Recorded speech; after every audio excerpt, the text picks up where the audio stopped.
Hello everyone, welcome back to my YouTube channel. मेरा नाम है डॉक्टर चरणजीत कौर और आज हम लोग करने वाले हैं न्यूमेरिकल एबिलिटी टाइप क्वेश्चंस आपके एक्सेल के लिए। लेकिन ये क्वेश्चन सिर्फ एक्सेल, गेट एक्सेल के लिए इम्पॉर्टेंट नहीं है, सभी गेट एग्जाम के लिए, गेट पीटी के लिए भी इम्पॉर्टेंट है और अदर जिसमें भी इस तरीके के क्वेश्चंस आते हैं वहाँ के लिए भी इम्पॉर्टेंट हो सकते हैं, जहाँ पर आपको ऑप्शनल भी होते हैं बट न्यूमेरिकल क्वेश्चंस होते हैं। ठीक है, कौन कौन से क्वेश्चंस किस किस सब्जेक्ट से आने वाले हैं, तो हमने पांचों सब्जेक्ट्स रखे हैं, यानी कि बॉटनी, जूलॉजी, माइक्रो, बायोकेमिस्ट्री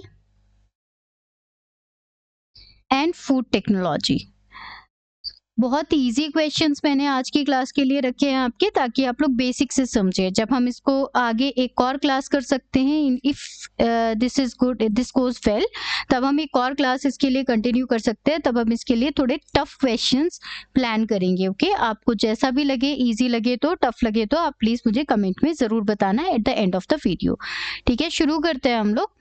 इसमें कौन कौन से सब्जेक्ट्स है मैंने आपको ऑलरेडी बताया, zoology, botany, food technology, microbiology and biochemistry. पहला सब्जेक्ट यहाँ पर है जूलॉजी। इसके लिए मैंने 10 क्वेश्चंस आपके लिए रेडी किए हैं and you can see the 10 questions here. देखिए, पहले मैं आपको क्वेश्चंस दिखा रही हूँ, आप इन क्वेश्चंस का स्क्रीनशॉट ले लीजिए और हर एक क्वेश्चन को एक एक करके हम लोग सॉल्व करेंगे। पहला क्वेश्चन है, a diploid organism has 2n equals to 24 chromosomes. If a reciprocal translocation occurs involving two non-homologous chromosomes, how many chromosomes will be observed during metaphase 1 in meiosis? Number 2, in a population, the frequency of a recessive allele is 0.2. Assuming Hardy-Weinberg equilibrium, calculate the percentage of heterozygous individuals. Number 3, a neuron has a resting membrane potential of minus 70 millivolt. If sodium ion equilibrium potential is plus 60 millivolt and membrane permeability to sodium ion suddenly increases, what is the maximum membrane potential in millivolt theoretically achievable? Number 4, if 1 mole of glucose yields 30 ATP in mammalian cells, how many ATP molecules are produced from the complete oxidation of 0.5 moles of glucose? Next आता है, the half cell of a hormone is in blood is 10 minutes. If the initial concentration is 80 nanogram per ml, calculate the concentration after 30 minutes. Number 6, in a pedigree analysis, a trait appears in every generation and affects males and females equally. If an affected heterozygous individual mates with an unaffected individual, what is the probability or the percentage in the offspring is affected? इसी तरीके से question number 7, 8, 9 and 10 है। आपके पास total 10 question मैंने लिए हैं from this subject. ठीक है, पहला सब्जेक्ट हमने जूलॉजी लिया था। Although these questions are easy according to me. हाँ, आपको कैसे लगते हैं आप जरूर बताना। पहले क्वेश्चन का आंसर कैसे होगा, क्वेश्चन आपको पता है क्या है। क्वेश्चन था एक डिप्लॉयड ऑर्गेनिज्म में जिसमें 2n equals to 24 क्रोमोसोम्स हैं, उसमें रेसिप्रोकल ट्रांसलोकेशन हो जाता है जिसमें 2 नॉन होमोलोगस क्रोमोसोम्स होते हैं इस नॉन रेसिप्रोकल ट्रांसलोकेशन में। अब इनमें से कितने क्रोमोसोम ऑब्जर्व होंगे मेटाफेज 1 में, मियोसिस में? तो अगर देखो, आंसर बहुत सिंपल है। Reciprocal translocation 2 non homologous chromosomes में होता है जिससे क्वाड्रीवेलेंट बनते हैं, यानी कि 4 की स्टेजेस बन जाती है। लेकिन जो क्रोमोसोम का नंबर है वो चेंज नहीं होता, क्योंकि क्या हो रहा है, रेसिप्रोकल ट्रांसलोकेशन हो रहा है। फॉर एग्जाम्पल, एक क्रोमोसोम ये है और दूसरा क्रोमोसोम यहाँ पर है। इस क्रोमोसोम में दोनों में से कुछ जीन एक्सचेंज हो जाते हैं। जितना पार्ट अगर यहाँ से कुछ पार्ट गया है तो उसकी जगह पर यहाँ से ये पार्ट इधर आ जाएगा। तो ये पार्ट इधर आया, ये पार्ट इधर गया, इसकी वजह से क्या हो गया, नंबर ऑफ क्रोमोसोम में चेंज नहीं आया। तो 2n का मतलब 24 ही रहेगा। मेटाफेज 1 के टाइम पे क्रोमोसोम पेयर करते हैं, बाईवेलेंट के या मल्टीवेलेंट के फॉर्म में रहते हैं, लेकिन टोटल क्रोमोसोम का जो काउंट है वो सेम रहता है। ठीक है, अगर हम मियोसिस 2 की बात करते हैं तब उसमें हाफ हो जाएगा। नाउ क्योंकि मियोसिस 2 में क्या रहते हैं, ये 2n के बजाय n बच जाते हैं लास्ट में। So do not count the chromosomal structures here, जो क्वाड्रीवैलेंट है, यानी ये दोनों आपस में जुड़े हुए हैं, बल्कि आपको क्रोमोसोम नंबर की बात पूछी गई थी, पैटर्न के बारे में कुछ भी नहीं पूछा था। नेक्स्ट क्वेश्चन है, In a population, the frequency of a recessive allele is 0.2. Assuming Hardy-Weinberg equilibrium, आपको परसेंटेज हेट्रोजाइगस इंडिविजुअल्स की बतानी है। तो अब किसी भी जीन के दो एलील्स होते हैं, किसी भी जीन के दो एलील होते हैं जिसमें आपके P प्लस Q की जो फ्रीक्वेंसी है वो 1 रहती है। P क्या है? P is the frequency of dominant allele and Q is the frequency of recessive allele. Genotypic frequency की अगर हम बात करते हैं तो उसमें आता है P square plus 2PQ plus Q square. So basically this is P plus Q का होल स्क्वायर इक्वल्स टू 1। तो P square plus 2PQ plus Q square equals to 1, ये इक्वेशन रहती है आपकी, जिसमें आपसे ये पूछा गया है कि इसमें हेट्रोजाइगस इंडिविजुअल की परसेंटेज कितनी है। हेट्रोजाइगस की कितनी होगी? 2PQ। तो यहाँ पर हम जनरली आंसर कर देते हैं कि भाई ये अगर 0.2 रेसेसिव एलील है तो हेट्रोजाइगस की कंडीशन या रेसेसिव की कंडीशन कितना हुआ परसेंटेज, वो 20% है। बट ऐसा नहीं होगा क्योंकि आपने 0.2 दे दी। P की कितनी हुई? 1 माइनस 0.2 यानी कि हो गई 0.8। तो 2PQ यानी हेट्रोजाइगस का हो गया 0.2 इंटू 0.8 प्लस 0.8 इंटू 0.2 यानी कि आपका हो गया 0.32। अगर हमें परसेंटेज में आंसर चाहिए तो इंटू 100 कर देंगे, आपको 32% आंसर मिल जाएगा। बहुत ईजी क्वेश्चन है, बहुत बेसिक क्वेश्चन है। Question number 3. A neuron has a resting membrane potential of minus 70 millivolt if sodium ion equilibrium potential is plus 60 millivolt and the membrane permeability to sodium ion suddenly increases. What is the maximum membrane potential in millivolt theoretically achievable? पूछा ये जा रहा है कि एक neuron है, वो resting membrane potential उसका माइनस 70 है और जो सोडियम आयन का इक्विलिब्रियम पोटेंशियल है वो प्लस 60 मिलीवोल्ट है। इन कंडीशन में अचानक से सोडियम आयन का कंसंट्रेशन इंक्रीज हो जाता है तो मैक्सिमम मेम्ब्रेन पोटेंशियल कितना होगा थियोरेटिकली? तो देखिए, जो मेम्ब्रेन पोटेंशियल होता है वो आयन की परमिएबिलिटी पर डिपेंड करता है। अब वो अगर आयन की परमिएबिलिटी पर डिपेंड करेगा तो क्या होगा, जब कोई भी मेम्ब्रेन है वो सिलेक्टिवली परमिएबल होगी किसी एक आयन के लिए, किसी एक आयन के लिए अगर है तो इक्विलिब्रियम डिपेंड करेगा नर्स्ड पोटेंशियल पे। किसी भी आयन का नर्स्ड पोटेंशियल कितना है या इक्विलिब्रियम पोटेंशियल कितना है। न्यूरॉन के अंदर जो सोडियम आयन का इक्विलिब्रियम पोटेंशियल है वो लगभग आपको दिया गया है 60 मिलीवोल्ट। अगर हम सोडियम आयन चैनल को बहुत ज्यादा ओपन कर देते हैं तो उसका डीपोलराइजेशन हो जाएगा प्लस 60 मिलीवोल्ट पे। सो उसके इक्विलिब्रियम कांस्टेंट तक वो पहुंच जाएगा, इक्विलिब्रियम पोटेंशियल तक पहुंच जाएगा। अगर if can not exceed this value without energy input, हम इससे ज्यादा वैल्यू इसकी नहीं बढ़ा सकते जब तक कि हम इसमें एटीपी या कोई एनर्जी इनपुट ना दें, क्योंकि हमें ENA की वैल्यू जो दी गई है equilibrium potential of sodium ion वो 60 मिलीवोल्ट दी गई है, तो इसका मेम्ब्रेन पोटेंशियल भी प्लस 60 मिलीवोल्ट होगा। सो रेस्टिंग पोटेंशियल ही जो होता है वो इररेलेवेंट हो जाता है जब केवल एक आयन की बात की जाती है। Next question, if 1 mole of glucose yields 30 ATP in mammalian cells, how many ATP molecules are produced from the complete oxidation of 0.5 moles of glucose? बहुत सिंपल है, 1 मोल से मिलते हैं आपको 30, तो आधे मोल से कितने होंगे उसको आप हाफ कर देंगे यानी कि 15 मोल। कई बार आप इसमें एवोगैड्रो नंबर से मल्टीप्लाई कर देते हैं और आंसर का खराब कर देते हैं, क्योंकि कई बार बहुत सिंपल क्वेश्चन पूछे जाते हैं और उसका आंसर आप कॉम्प्लिकेट कर देते हैं।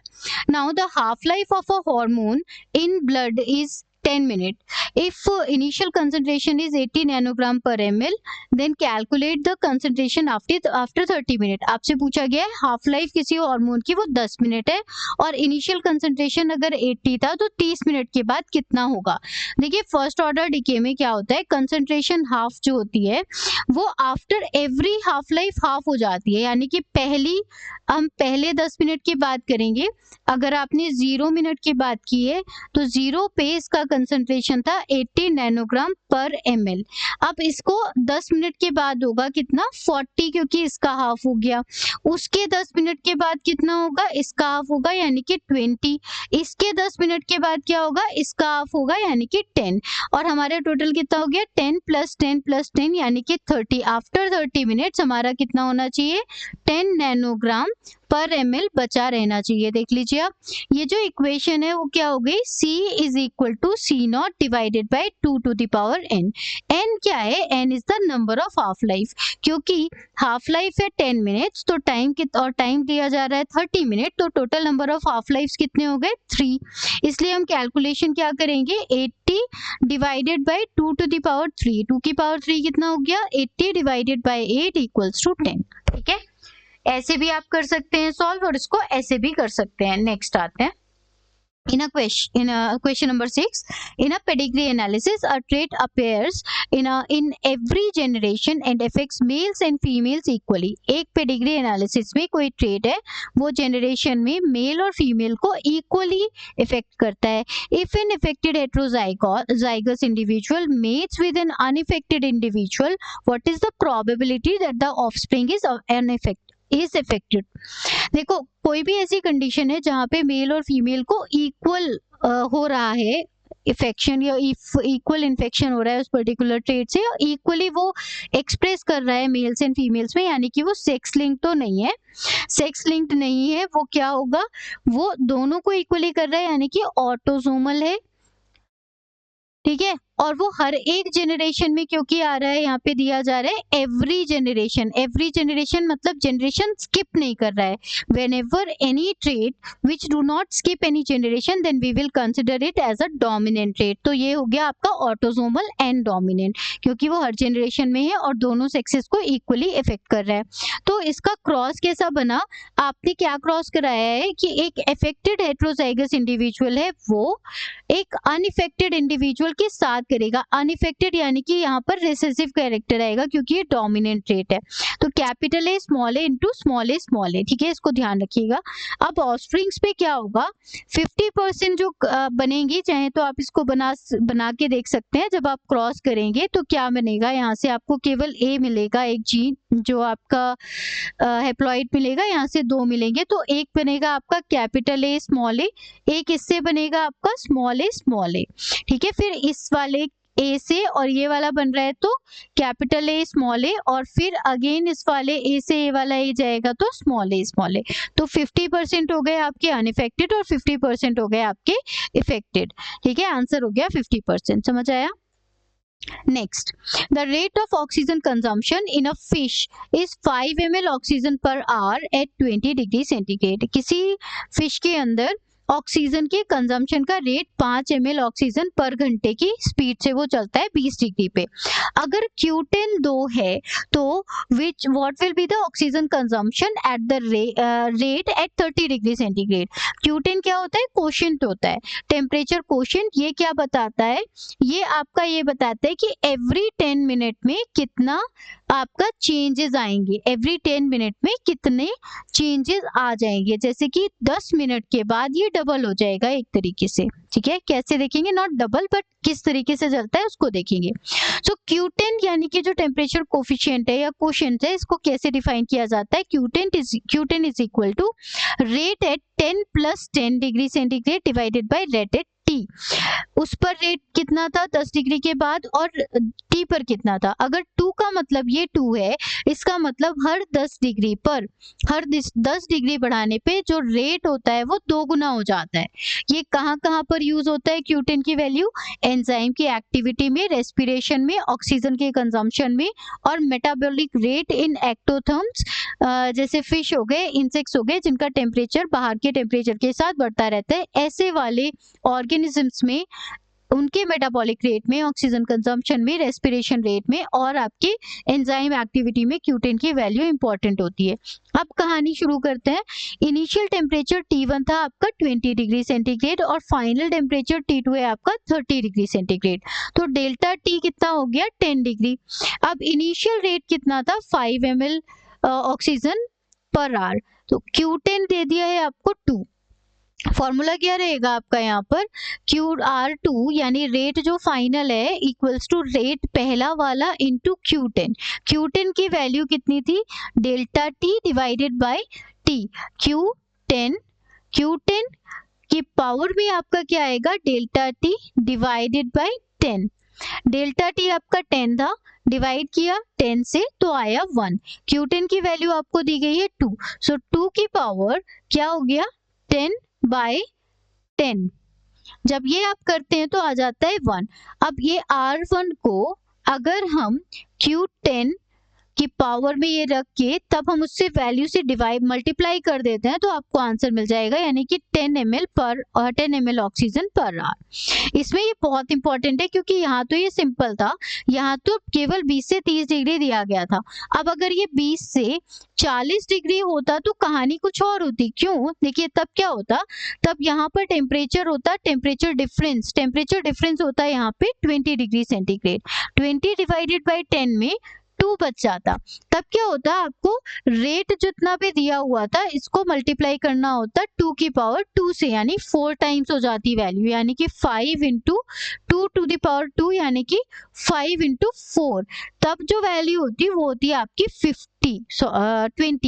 20 जो कि अभी है 10। इस चीज का हम ध्यान रखेंगे। Next, A synapse releases 200 vesicles. एक synapse से 200 वेसिकल रिलीज होती है, each containing 5000 न्यूरोट्रांसमीटर मॉलिक्यूल।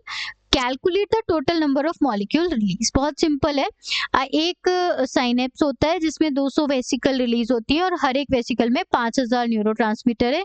आपको पूछा गया है कितने टोटल नंबर ऑफ मॉलिक्यूल्स या न्यूरोट्रांसमीटर रिलीज हुए हैं। सिंपल है, number of vesicles into molecules पर वेसिकल, जो कि हो गया आपका 10 lakhs या 1 इंटू 10 टू द पावर 6। ठीक है, न्यूरोट्रांसमीटर जो वेसिकल्स में स्टोर रहते हैं, जब साइनेप्टिक एक्टिवेशन होता है तो हर एक वेसिकल अपने सारे कंटेंट को रिलीज कर देती है। नेक्स्ट आते हैं, a population has a growth rate of 0.04 per day. What will be the population size after 10 days if the initial population is 1000? अगर हमारी initial population 1000 है और इसका जो ग्रोथ रेट है वो 0.04 पर डे है, तो वो 10 दिन के बाद कितनी पॉपुलेशन हो जाएगी? आपको एक्सपोनेंशियल ग्रोथ रखनी है राउंड टू नियरेस्ट इंटीजर। तो इसमें कंडीशन क्या होती है कि जब रिसोर्सेज अनलिमिटेड होते हैं तब आप इसमें एक्सपोनेंशियल ग्रोथ को फॉलो करते हो। जब रिसोर्सेज अनलिमिटेड हैं तो पॉपुलेशन ग्रोथ फॉलो होती है dn/dt equals to rn। dn/dt equals to rn। इसमें सॉल्यूशन जो निकलेगा, इसमें फॉर्मूला रहता है आपका nt equals to n0 into epsilon या सॉरी एक्सपोनेंट r t। यहाँ पे n0 क्या है? इनिशियल पॉपुलेशन है, r is the intrinsic rate of increase and t is the time. n0 की वैल्यू आ गई 1000, r की वैल्यू आ गई 0.04 एंड t की वैल्यू है 10 जो कि आपको दे दी गई है। rt की कैलकुलेशन करके आपको ये मिल गया।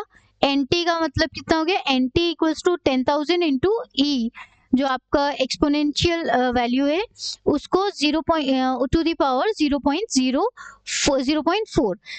ये जो 0.4 की वैल्यू होती है लॉग में होती है आपकी 1.49। इसको मल्टीप्लाई किया तो आंसर आ गया आपका 149। 10 दिनों में इसकी पॉपुलेशन जो होगी वो 149 बढ़ जाएगी। Next, during spermatogenesis how many spermatids are produced from 50 primary spermatocytes. 50 primary spermatocyte से स्पर्मेटोजेनेसिस के टाइम कितने स्पर्मेटिड बन जाएंगे? सो जो स्पर्मेटोजेनेसिस साइट होती है उसमें क्या होता है, प्राइमरी स्पर्मेटोसाइट होती है 2n, मियोसिस 1 से 2 सेकेंडरी स्पर्मेटोसाइट्स बनते हैं n वाले, और मियोसिस 2 में 4 स्पर्मेटिड बनते हैं n वाले।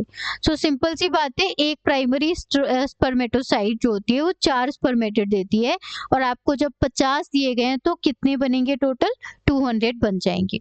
नेक्स्ट सेक्शन आता है आपका बॉटनी का। बॉटनी के 10 क्वेश्चंस आपके लिए हैं। 10 क्वेश्चंस को आप अगर देखना चाहते हैं आप देख लीजिए, इनका आप स्क्रीनशॉट ले सकते हैं। ठीक है, ये आप स्क्रीनशॉट ले लीजिए सो दैट आप इनके क्वेश्चंस को बाद में अपने आप सॉल्व करें, फिर एक एक करके उन क्वेश्चंस को आप चेक कर सकते हैं by pausing the video. Next आते हैं हम लोग अगले क्वेश्चन, पहले क्वेश्चन पे बॉटनी सेक्शन में। If a plant cell has a water potential of 0.08 milli pascal and the solute potential of 1.2 minus 1.2 milliPascal, then calculate its pressure potential। आपको इसका प्रेशर पोटेंशियल कैलकुलेट करना है। वाटर पोटेंशियल दिया है और solute potential आपको दिया हुआ है। तो वाटर पोटेंशियल की जो फॉर्मूला होता है वो होता है आपका psi W equals to psi S plus psi P। Psi W is the water potential, S is the solute potential and P is the pressure potential. अब पूरा आपका वाटर पोटेंशियल का मतलब होता है overall tendency of the water to move. Solute potential जो होता है वो हमेशा निगेटिव होता है, और अगर हम प्रेशर पोटेंशियल की बात करें वो टारगेट सेल्स के अंदर पॉजिटिव होता है, फ्लैसिड सेल के अंदर 0 होता है। अब आपको दो चीजें दे दी गई हैं, साई W भी दिया है, साई S भी दे रखा है, आपको P निकालना है। सिंपली फॉर्मूले को रीअरेंज कर लेंगे तो ये आ जाएगा आपका psi P equals to psi W minus psi S। पूरी वैल्यूज आप यहाँ पे पुट करेंगे, माइनस माइनस प्लस हो जाएगा, प्लस होके हो गया है 1.2, तो 1.2 से आपका प्लस में वैल्यू आ जाएगी 0.4। नेक्स्ट अगला क्वेश्चन नंबर 2 है आपका, a C4 plant fixes carbon dioxide at a rate of 40 micromole carbon dioxide per metre square per second.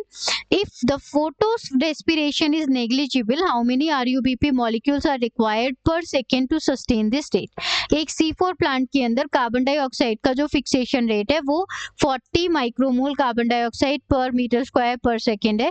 अगर फोटो रेस्पिरेशन बिल्कुल भी नहीं हो रहा है तो कितने RUBP मॉलिक्यूल यहाँ पर कंज्यूम हो रहे हैं।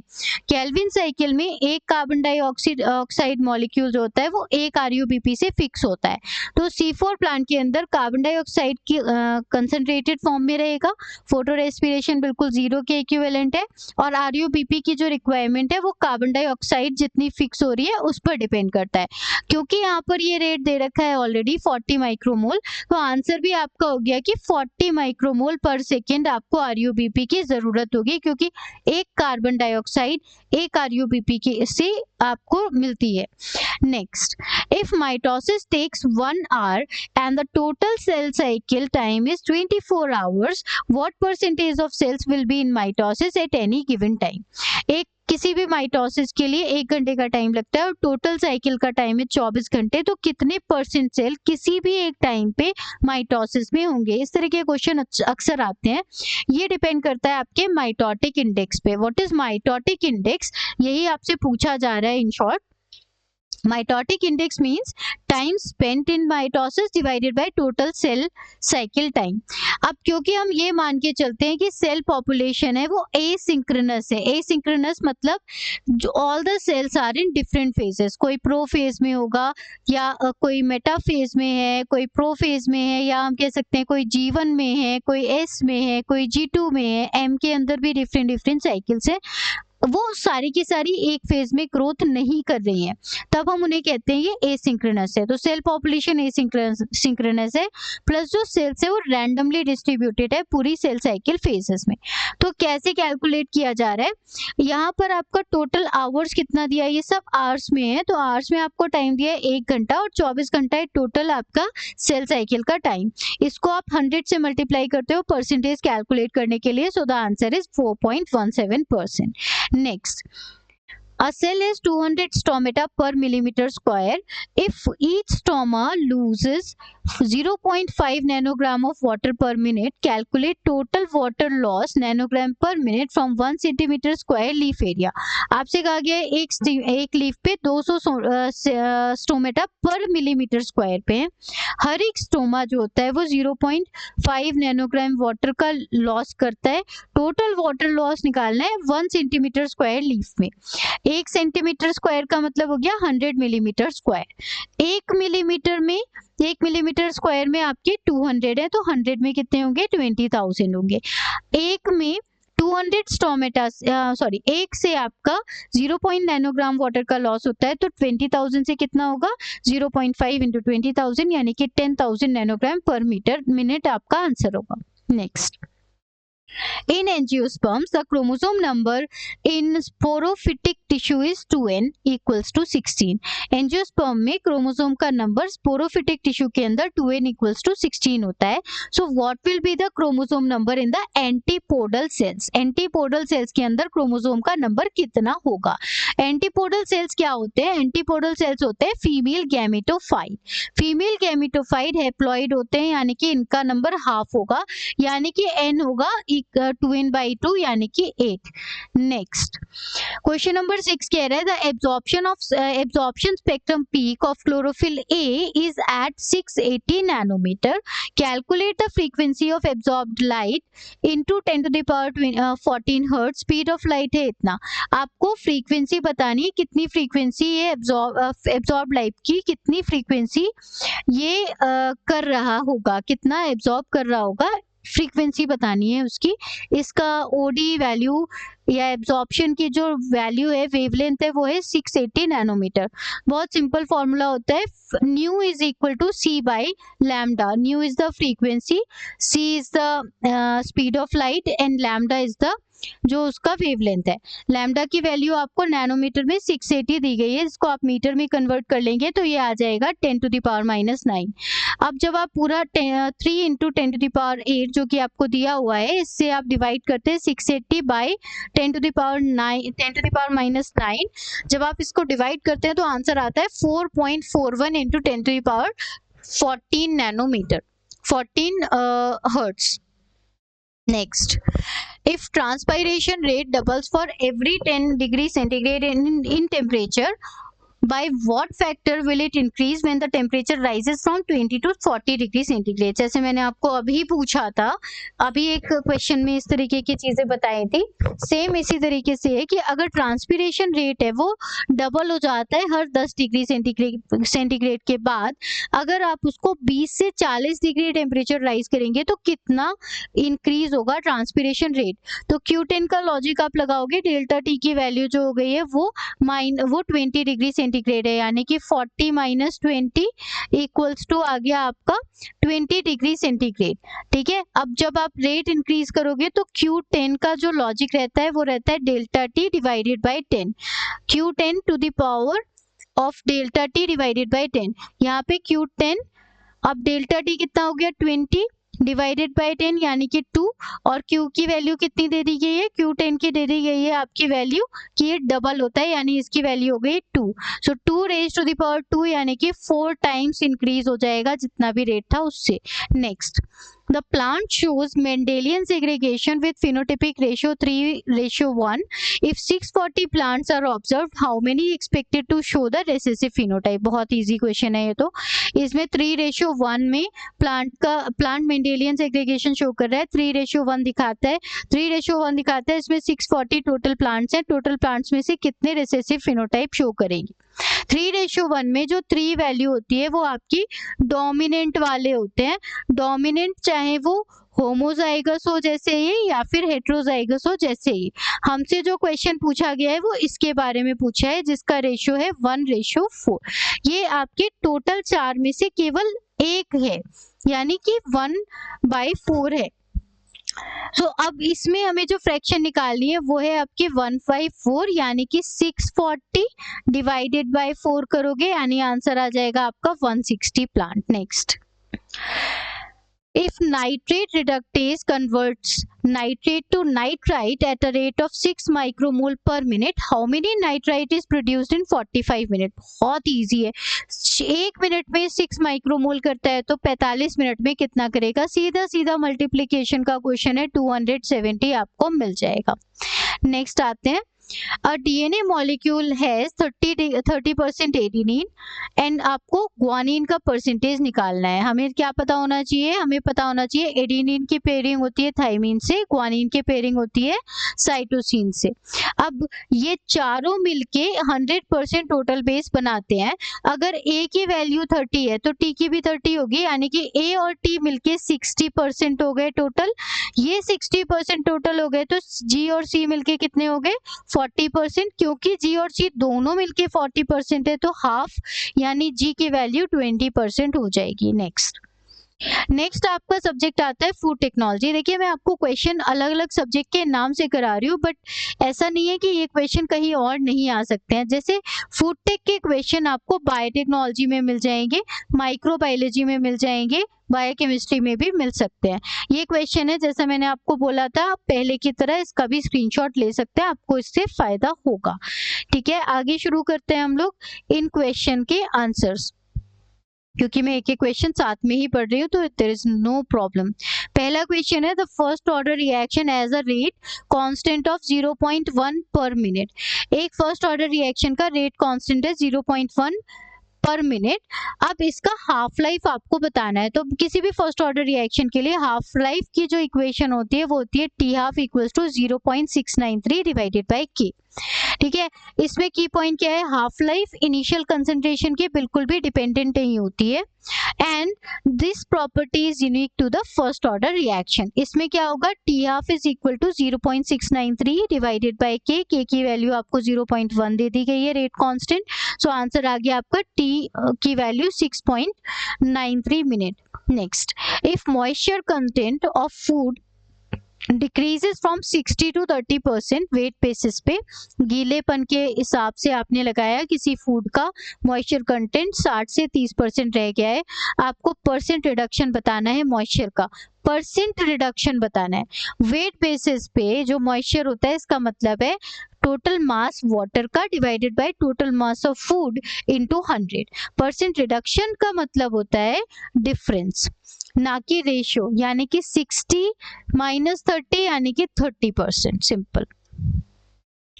Food sample has a microbial load of 10 to the power 6 CFU per gram. After thermal processing, the load reduces to 10 to the power 2 CFU per gram. How many log reductions occurs? आपसे पूछा गया है किसी भी food sample के अंदर microbial load था 10 to the power 6, अब आपने थर्मल प्रोसेसिंग की यानी कि टेम्परेचर बढ़ाया जिसकी वजह से कुछ माइक्रोब कम हो गए होंगे, कितने कम हुए, अब वो रह गए 10 to the power 2। आपको लॉग रिडक्शन बताना है कितना होगा। लॉग रिडक्शन होता है 10 to the log 10 N not by N. N not जो इनिशियल है और एन यानी कि फाइनल। इनिशियल हमारी थी कितनी 10 to the power 4 और फाइनल कितने 10 to the power 6 और फाइनल कितनी रह गई 10 to the power 2।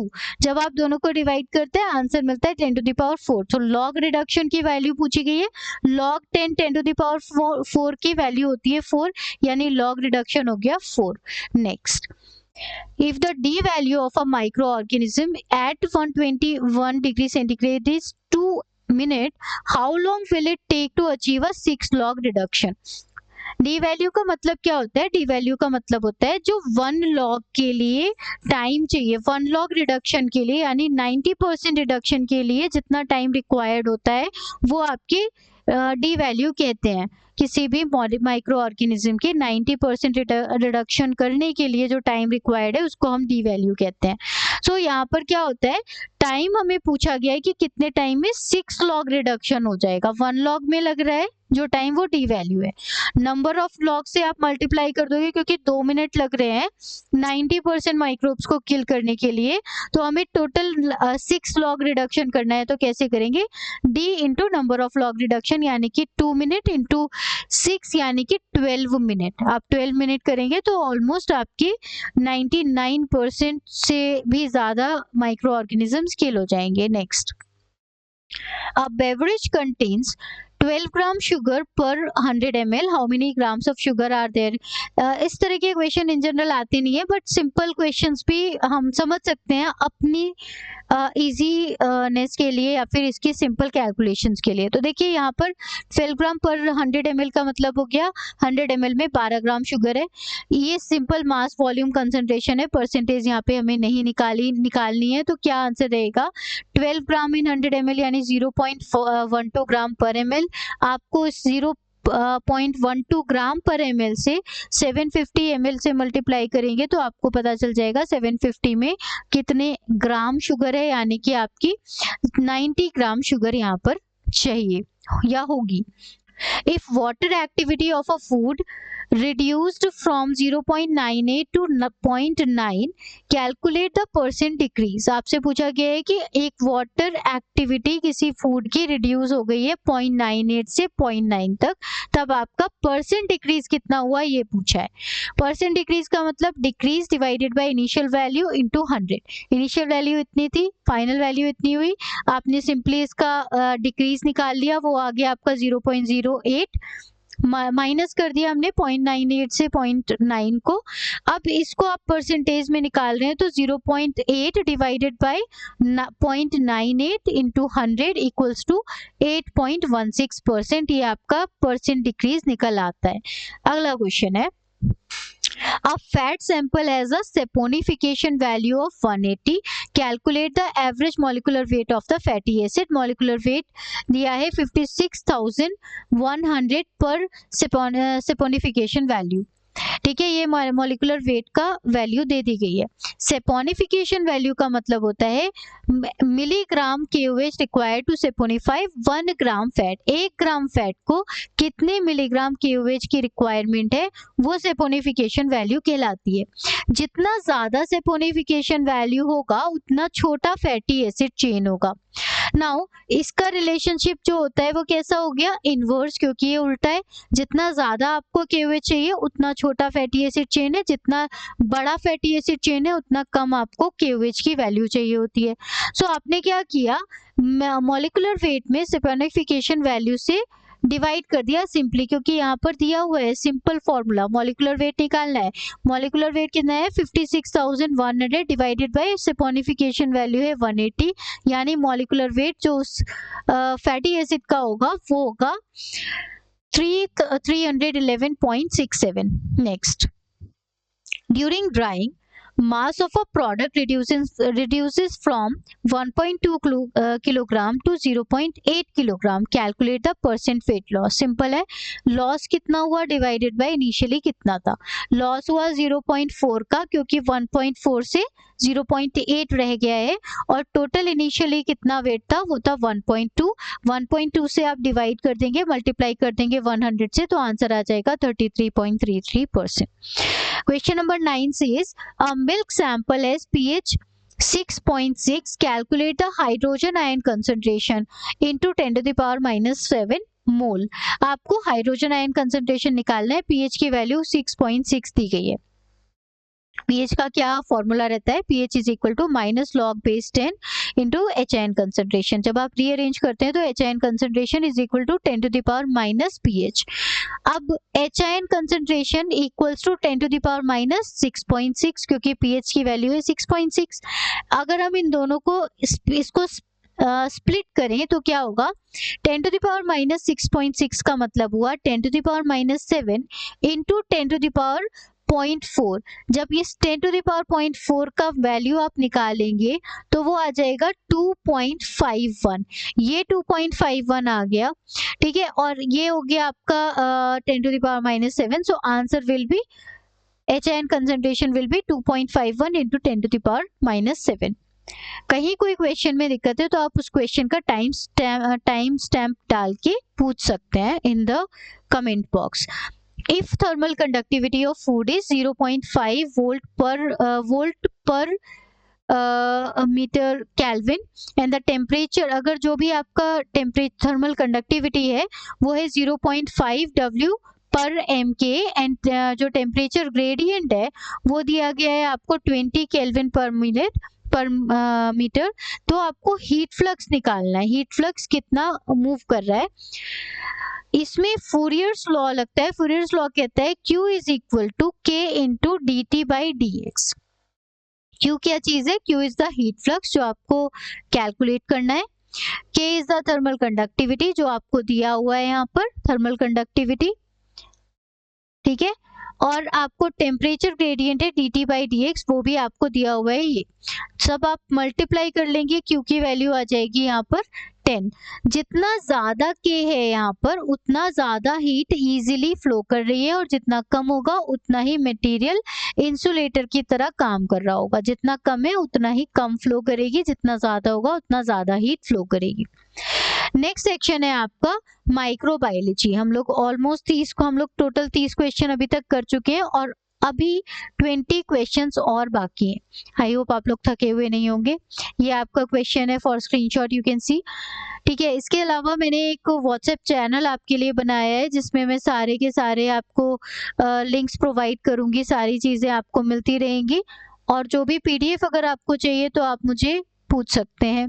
Next question है इसमें first, bacterial culture has a generation time of 30 minutes, how many cells will be present after 3 hours if initial count is 1000। अगर एक bacterial cell का generation time 30 minute है तो कितनी sales 3 घंटे के बाद उस कल्चर में प्रेजेंट होंगी अगर इनिशियली 1000 थी तो कैसे निकालेंगे? जनरेशन टाइम क्या है? जनरेशन टाइम का मतलब है कि एक सेल डिवीजन में जितना टाइम लगता है उसको हम जनरेशन टाइम कहते हैं। यहाँ पे जनरेशन टाइम की वैल्यू दी गई है 30 मिनट। सो सबसे पहले आपको टोटल टाइम को मिनट में कन्वर्ट करना पड़ेगा, क्योंकि 3 घंटे यहाँ पर दिया हुआ है और मिनट में आपको जनरेशन टाइम दिया गया है। सो 3 घंटे का मतलब हो गया 180 मिनट। सो क्या then you will be calculating the number of generation. 3 घंटे में कितने जनरेशन हो जाएंगे? 180 डिवाइडेड बाय 30, जो total n equals to t by g। t is the total time, g is the generation time. वो हो गया आपका नंबर ऑफ जनरेशन 6। अब आपको ग्रोथ इक्वेशन में इसकी वैल्यू पुट करनी है n की। ग्रोथ इक्वेशन क्या कहती है? n is equal to n not into 2 to the power n। n की वैल्यू हो गई हमारे पास 6, n नॉट की वैल्यू आपको दे दी गई है 1000, n की वैल्यू निकालनी है। सो 1000 इंटू 2 टू द पावर 6, 2 को 6 टाइम्स आप मल्टीप्लाई करते हैं तो आता है 64। सो आंसर हो गया आपका 64,000।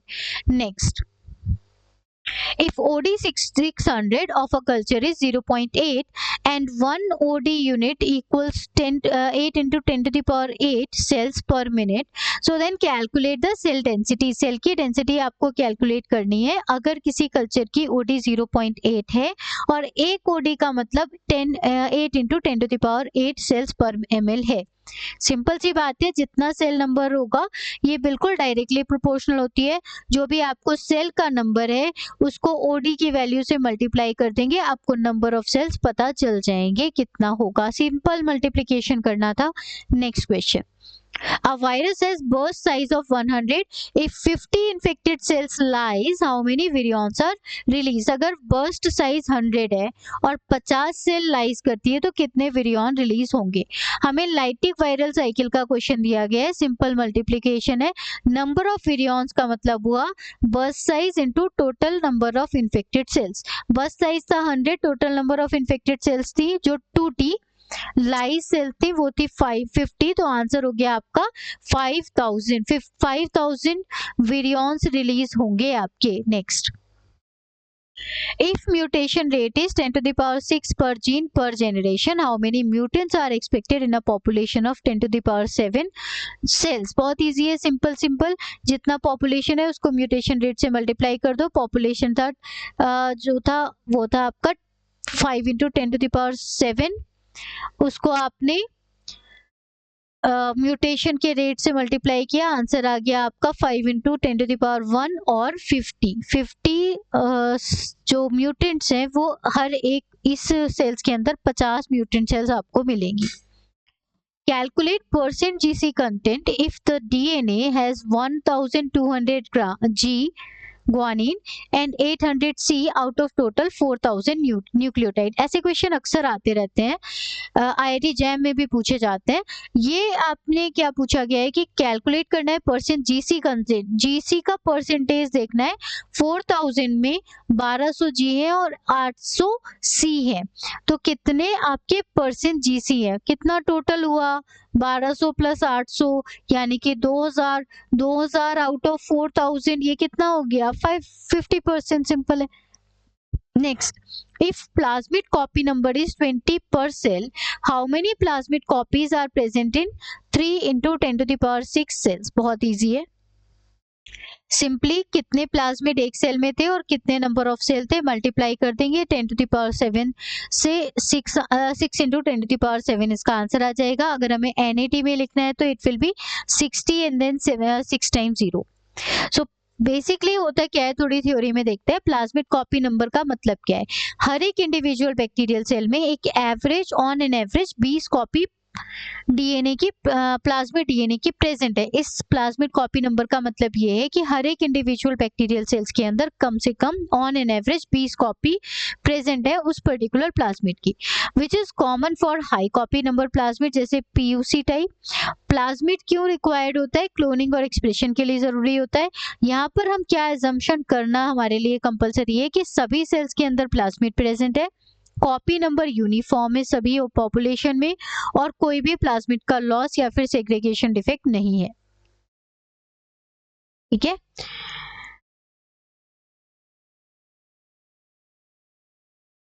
Okay. A bacterial enzyme shows Vmax equals to 100 micromole per minute. If reaction rate is half of Vmax, what is the substrate concentration relative to K? बहुत सिंपल है। अगर आपका Vmax दिया गया है 100 माइक्रोमोल पर मिनट और Vmax के half पे सबस्ट्रेट का कंसंट्रेशन कितना होगा? बहुत सिंपल सी बात है। यहाँ पे रिलेटिव टू पूछा है, ऐसा कुछ पूछा नहीं है कि कितना कंसंट्रेशन होगा। इसमें पूछा है कि सबस्ट्रेट का कंसंट्रेशन Km के रेस्पेक्ट में कितना होगा। बहुत सिंपल सी बात है। अगर हाफ Vmax की कंडीशन देखते हैं तो सबस्ट्रेट का कंसंट्रेशन Km के इक्विवेलेंट होता है। क्योंकि हमारे पास Km की वैल्यू दी ही नहीं है तो हम क्या बोल सकते हैं कि ये यहाँ पर 1 है। जितना आपका Km है उतना ही यहाँ पर सबस्ट्रेट है। So answer is 1। यहाँ पे नंबर बिल्कुल इररिलेवेंट है क्योंकि Vmax का नंबर दिया गया है जिसकी वैल्यू यहाँ पर मैटर नहीं करती है। पूरी तरीके से आपको कॉन्सेप्ट बेस्ड क्वेश्चन दिया गया था।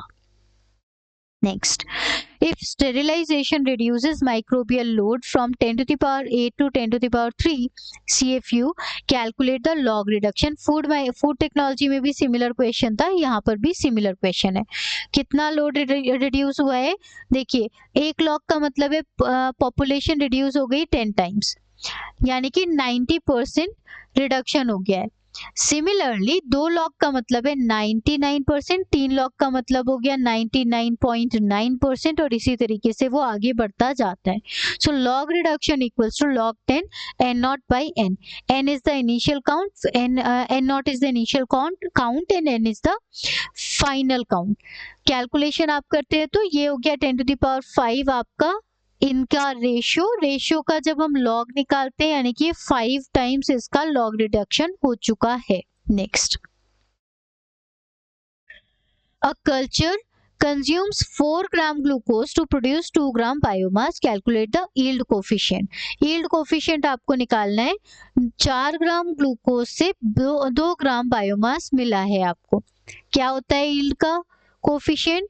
ये होता है बायोमास जितना बना डिवाइडेड बाय सबस्ट्रेट जितना कंज्यूम हुआ। सबस्ट्रेट था हमारा 4, बायोमास बना 2, तो यानी कि हमारा टोटल यील्ड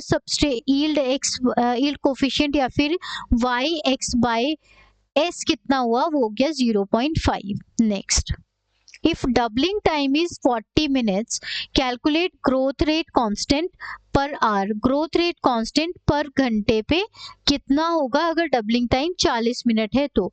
सो बेसिकली हम सेम फॉर्मूला लेके चलेंगे जो पहले क्वेश्चन में लिया था, k is equal to 0.693 divided by g. यहाँ पे k क्या है? k is the specific growth rate per time और g इज द जेनरेशन यानी कि डबलिंग टाइम। 0.693 यहाँ पे लॉग बेस 2 का नेचुरल लॉग 2 की वैल्यू है। बाइनरी फिशन में नेचुरल लॉग बेस इंपॉर्टेंट होता है, आता ही है। तो अब हम कैलकुलेशन पर आ जाए। कैलकुलेशन में 40 मिनट में क्या किया? 40 मिनट को क्योंकि हमें पर आवर यहाँ निकालना है, घंटे में बताना है, तो हम इसे पहले आवर में कन्वर्ट कर लेंगे। 40 मिनट दिया गया है 40 मिनट का मतलब 1 घंटे के अंदर 60 मिनट्स होते हैं, तो 40 डिवाइडेड बाई 6 यानी कि 2/3 आवर। इसको आप यहाँ पे इसमें फॉर्मूले में पुट करेंगे तो ये हो गया आपका 0.693 डिवाइडेड बाई 2/3 या फिर इंटू कर देंगे 3/2 से, तो आंसर आ गया आपके पास 1.04। सो डबलिंग टाइम हो गया। यहाँ पर जो इसका ग्रोथ रेट कांस्टेंट के है वो हो गई वैल्यू 1.04। नेक्स्ट लास्ट सेक्शन है ये आज का आपके लिए, बायोकेमिस्ट्री के क्वेश्चंस आने वाले हैं बच्चों। 6 क्वेश्चन आपके यहाँ पर है, 6 क्वेश्चन आपके अगली स्लाइड पर है। ठीक है, 6 क्वेश्चन है, इसका आप स्क्रीनशॉट ले लीजिए। अगले 6 क्वेश्चन पर आते हैं। ये आपके नेक्स्ट 4 क्वेश्चन है, वो 6 क्वेश्चन है, यहाँ पर 4 क्वेश्चन है। बायोकेमिस्ट्री के 10 क्वेश्चन यहाँ पर आपके लिए अवेलेबल है। ठीक है, पहला क्वेश्चन है, if delta G naught for a reaction is minus 5.7 kilocalorie per mole, calculate equilibrium constant K।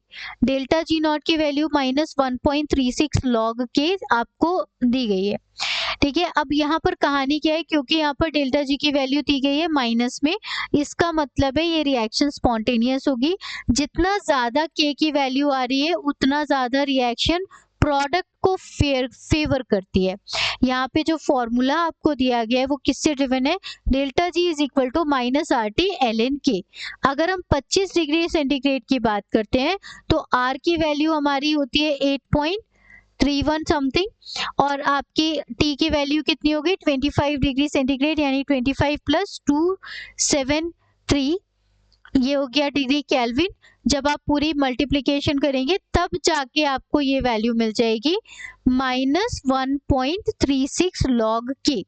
यहाँ पे डेल्टा जी की वैल्यू आपको दे रखी थी, इसकी वैल्यू आप यहाँ रख देंगे। इसकी वैल्यू आपको ऑलरेडी दी गई है लॉग के। लॉग के की वैल्यू क्या आ गई 5.7 डिवाइडेड बाय 1.36, माइनस से माइनस कैंसिल हो गया। सो आंसर आ गया आपका 4.19। बट ये लॉग के की वैल्यू है, आपसे के की पूछिए, K will be 10 to the power 4 in 4.194, यानी कि इसको आप ऐसे भी कर सकते हैं 10 टू द पावर 4.19 को 10 to the power 4 into 10 to the power 0.19, ये भी आप लिख सकते हैं, जिसकी वैल्यू 19 की जो वैल्यू रहेगी वो होगी आपकी 1.55 into 10 to the power 4। Next, a protein has 300 amino acid, calculate its approximately molecular weight and the average molecular weight of amino acid is 110 Dalton। Simple है, एक अमीनो एसिड का मॉलिक्यूलर वेट इतना है, 300 का कितना होगा मल्टीप्लाई कर दोगे, ये आ जाएगा आपका answer. Next, if Km is equal to 5 millimole and substrate concentration is 5 millimole, what fraction of Vmax is achieved। अगर Km की वैल्यू भी इतनी है और कंसंट्रेशन सबस्ट्रेट की भी इतनी है तो किस फ्रैक्शन पर आप Vmax पे पहुंच चुके हैं। सिंपल सी बात है, इसकी वैल्यू Km के बराबर है तो V की वैल्यू हाफ Vmax के बराबर होगी। आप चाहें तो इसको ऐसे भी कैलकुलेट कर सकते हैं, V not is equal to Vmax into S divided by Km plus S। अब क्या दिया जा रहा है, V नॉट का Vmax के रिस्पेक्ट में क्या फ्रैक्शन है वो पूछा है। It will be Vmax into Km divided by Km plus Km, ठीक है, equals to Vmax into Km divided by 2Km, Km से Km कैंसिल, यानी कि Vmax डिवाइडेड बाई 2, यानी कि V की वैल्यू Vmax बाई 2 के बराबर है, यानी कि हाफ है। Next, the solution has absorbance 0.6 at path length 1 centimeter। एक सॉल्यूशन की absorbance 0.6 है और पाथ लेंथ जो है वो 1 सेंटीमीटर है। आपको एक्सपोनेंशियल कोफिशिएंट या फिर जो E है एक्सटिंक्शन कोफिशिएंट वो 20,000 पर मोल पर सेंटीमीटर दिया हुआ है।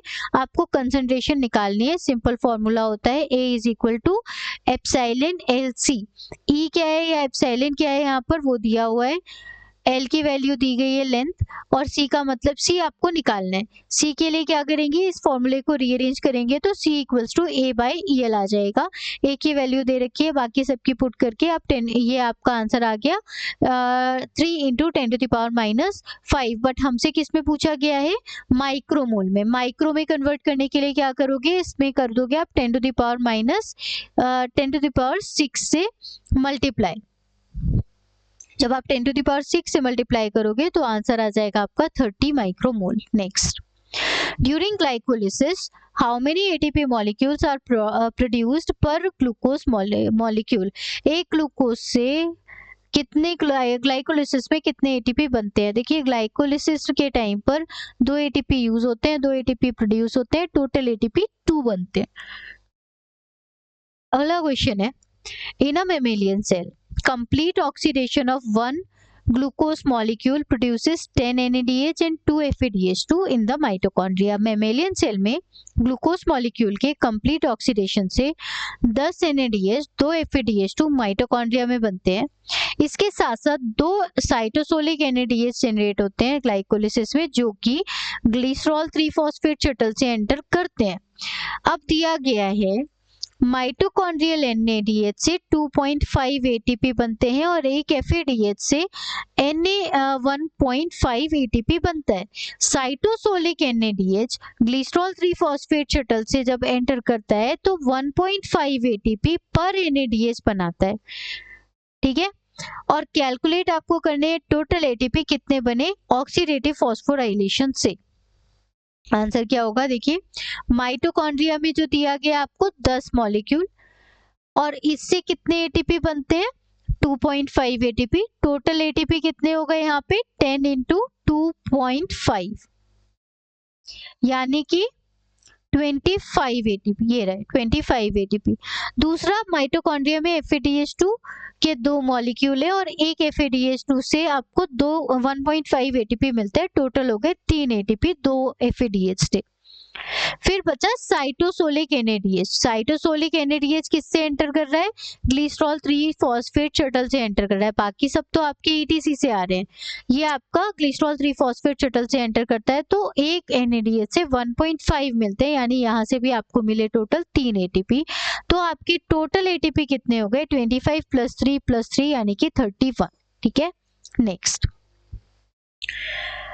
क्वेश्चन आपको दिया है, अ saturated fatty acid with 18 carbon atom undergoes complete beta oxidation in mitochondria. एक सैचुरेटेड फैटी एसिड जिसके 18 कार्बन है उसका कंप्लीट बीटा ऑक्सीडेशन हो जाता है। दिया क्या गया है, each beta oxidation cycle produces 1 NADH यानी 2.5 ATP and 1 FADH2 यानी कि 1.5 ATP। हर एक बीटा ऑक्सीडेशन से आपको एक NADH मिलता है और एक FADH मिलता है। अब हर एक एसिटाइल कोएंजाइम A जो TCA में एंटर करता है उससे आपको टोटल 10 ATP मिलते हैं, ये क्वेश्चन में दे दिया। Activation of fatty acid consumes 2 ATP equivalents. अगर हम फैटी एसिड का एक्टिवेशन लगाते हैं तो वहां से 2 ATP यूज हो जाते हैं।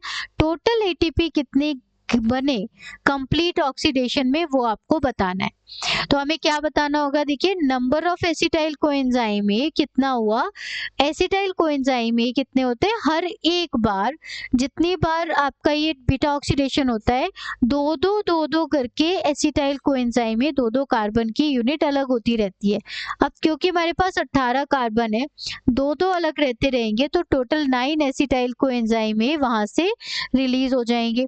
रिलीज होने में टोटल साइकिल्स कितनी हुई, number of cycles n/2 divided by n/2 - 1 क्यों, क्योंकि लास्ट में केवल 2 ही बचेंगी। 18 से 2 माइनस हुए 16 बचे, 16 से 2 14 बचे। लास्ट में करते करते जब आप 9th एसिटाइल कोएंजाइम ये निकाल रहे होंगे तो उस समय 4 से बच के वो 2 के 2 बने होंगे, यानी कि टोटल साइकिल कितनी हुई n/2 - 1, यानी टोटल साइकिल्स बनती है 8। अब ATP कितने बनते हैं, एक साइकिल से इतने आपको दिए गए हैं। हर साइकिल आपके यूज कितने हो रहे हैं, नहीं सॉरी, आपके क्या हुआ पर साइकिल 4 ATP मिल रहे हैं आपको।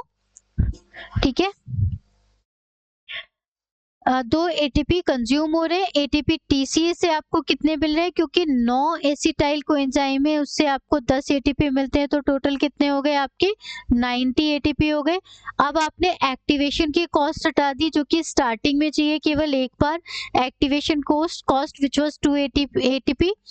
नेट गेन कितना हो गया यहाँ पर, नेट गेन हो गया आपका, क्योंकि एक साइकिल पे जो टोटल एटीपी मिले वो मिले 4, 2.5 प्लस 1.5, टोटल 8 साइकिल थी, तो वहां से आपको 32 एटीपी मिले, यहाँ से आपको 90 एटीपी मिले, माइनस आपने 2 किए तो टोटल मिल गया आपको 120। नेक्स्ट आते हैं, एक एंजाइम है जिसका केम दे रखा है 4 मिलीमोल, वीमैक्स दे रखा है 200 माइक्रोमोल पर मिनट। अब भाई कॉम्पिटिटिव इनहिबिटर आपने डाला एंड द एपरेंट केम जो है वो आपका बन गया 12 मिलीमोलर। अब वीमैक्स जो है वो चेंज नहीं हुआ, वीमैक्स इज अनचेंज्ड, एपरेंट केम अब आ गया है 12 मिलीमोलर, पहले केम था 4 मिलीमोलर। आपको क्या बताना है, रिएक्शन वेलोसिटी बतानी है जब सबस्ट्रेट कंसंट्रेशन 12 मिलीमोल है तब।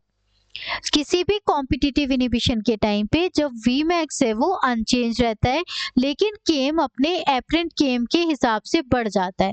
सो जो इक्वेशन बनेगी वहां पे केम की जगह पे एपरेंट केम यहाँ पर ऐड होगा।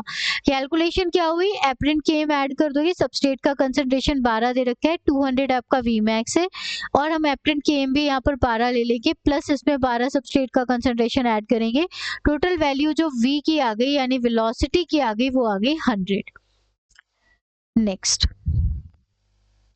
A buffer is prepared using 0.2 molar acetic acid. एक बफर बनाया गया है जिसमें एसिटिक एसिड लिया गया है 0.2 मोलर, जिसका pKa वैल्यू है 4.76, और 0.2 मोलर सोडियम एसिटेट आपने इक्वल वॉल्यूम में डाला है। सोडियम एसिटेट, एसिटिक एसिड दोनों आपने इक्वल वॉल्यूम में डाला है, कंसंट्रेशन दोनों का सेम है 0.2 मोलर। अब बफर को आपने 10 फोल्ड तक डाइल्यूट कर दिया। अब आपको फाइनल पीएच बताना है डाइल्यूटेड बफर का। देखिए हेंडरसन हसलबैच इक्वेशन कहती है pH is equal to pKa plus log base by acid या फिर A minus divided by H A, base जो कॉन्जुगेट बेस है डिवाइडेड बाय एसिड, ये आपकी इक्वेशन होती है। यहाँ पे कॉन्जुगेट बेस और कॉन्जुगेट एसिड की कंसंट्रेशन इक्वल है, यानी 0.2 है, तो log 1 आ गया, log 1 की वैल्यू होती है 0, यहाँ पर आ गई 0, यानी pH कितना होगा, pKa के बराबर होगा। pKa की वैल्यू दे दी गई थी आपको 4.76, यानी आंसर हो गया 4.76। अगर आप डाइल्यूशन करते हैं तो उससे A माइनस यानी कि बेस और एसिड दोनों बराबर मात्रा में रिड्यूस हो जाते हैं, जिसकी वजह से रेशियो में कोई चेंज नहीं आता, इसलिए pH भी अनचेंज रहता है। लास्ट क्वेश्चन है आज का, an enzyme follows Michaelis Menten kinetics with Vmax equals to 120 micromole per minute and Km equals to 6 millimole. The reaction is carried out at a substrate concentration of 6 millimole. Now, enzyme solution is diluted twofold while substrate concentration is kept constant at 6 millimole. आपसे बोला गया है new reaction velocity बताइए।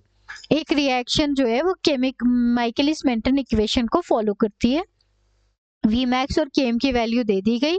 अब substrate का जो concentration जिस समय ये Km और Vmax की वैल्यू दी गई है वो इतनी है, वो है आपका Km और सबस्ट्रेट कंसंट्रेशन इक्वल।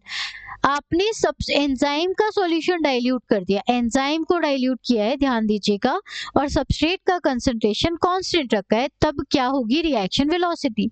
देखिए कहानी क्या हुई, जब आप एंजाइम डाइल्यूशन को एंजाइम को डाइल्यूट करते हैं तो चेंज क्या क्या होता है, एंजाइम का कंसंट्रेशन कम हो जाता है, Vmax भी कम हो जाता है, जितना कंसंट्रेशन एंजाइम का कम होगा उसी रेशियो में Vmax कम हो जाएगा। Km पे कोई असर नहीं पड़ता, क्यों, क्योंकि Km is the sign of affinity. Affinity यानी कि ये कितनी ज्यादा ताकत से कितना स्पेसिफिकली बाइंड करता है विद इट्स एंजाइम, ठीक है, ये होता है आपका Km। इसका इससे कोई मतलब नहीं है कि डाइल्यूशन हो गया या नहीं हो गया। सो Vmax जो होता है वो एंजाइम की कंसंट्रेशन के प्रोपोर्शनल होता है, Km जो होता है वो बाइंडिंग की एफिनिटी पर डिपेंड करता है, एंजाइम के अमाउंट पे डिपेंड नहीं करता। अब क्या कहानी बनी, देखिए सबसे पहले आपको देखना है कि डाइल्यूशन के पहले क्या कंडीशन थी। डाइल्यूशन के पहले दिया गया था सबस्ट्रेट Km के बराबर था, यानी 6 मिलीमोलर था, यानी कि जो V है वो कितना था, हाफ V मैक्स के बराबर रहा होगा उस समय, क्योंकि यहाँ पर दिया गया है डाइल्यूशन के टाइम पे V की वैल्यू हाफ होगी, क्योंकि V मैक्स हमें दिया गया है, देखेंगे यहाँ पे, देखिए V मैक्स की वैल्यू दी गई है 120। अब हमें उस समय कितनी वैल्यू थी हमारी V की, वो होगी, क्योंकि V मैक्स बाई 2 होगी, V मैक्स आपको दे दिया है 120, तो उस समय V की वैल्यू कितनी हो गई, 60 माइक्रोमोल पर मिनट। दूसरा, फिर हम दूसरे इफेक्ट पर आते हैं कि जब हमने डाइल्यूशन कर दिया एंजाइम का 2 फोल्ड, जब एंजाइम 2 गुना आपने ढीला कर दिया, डाइल्यूट कर दिया, इन दैट केस एंजाइम का कंसंट्रेशन हाफ हो गया है। हाफ हो गया तो नया वी मैक्स कितना होगा, जितना पहले था 120 डिवाइडेड बाय 2, यानी कि 60 माइक्रोमोल पर मिनट होगा। अब पहले से कितना रिड्यूस होगा, रिकैलकुलेट आपको करना होगा सेम सबस्ट्रेट कंसंट्रेशन के लिए, क्योंकि सबस्ट्रेट कंसंट्रेशन अभी भी Km के इक्विवेलेंट है, तो क्या होगा, नया V max will be half new V max. पहले जितना वी मैक्स था उसका हाफ नहीं, नया वाला जो वी मैक्स है उसका हाफ होगा, यानी कि नया वी मैक्स था आपका 60, तो अब हो जाएगा आपका 30। ठीक है, पहले जितना भी था। अभी यहाँ पर क्या क्वेश्चन पूछा जा सकता है, ये भी पूछ सकते हैं कि कितने रेशियो में नया वाला पुराने वाले वी मैक्स से बढ़ा या घटा, तो वो कितना हो गया, उसका हाफ हो गया है। हाफ का मतलब 0.5 हो गया है, ये आपका आंसर होगा। ठीक है, आई होप आपको क्लास अच्छी लगी होगी। अगर अच्छी लगी है तो please do not forget to comment, like and share.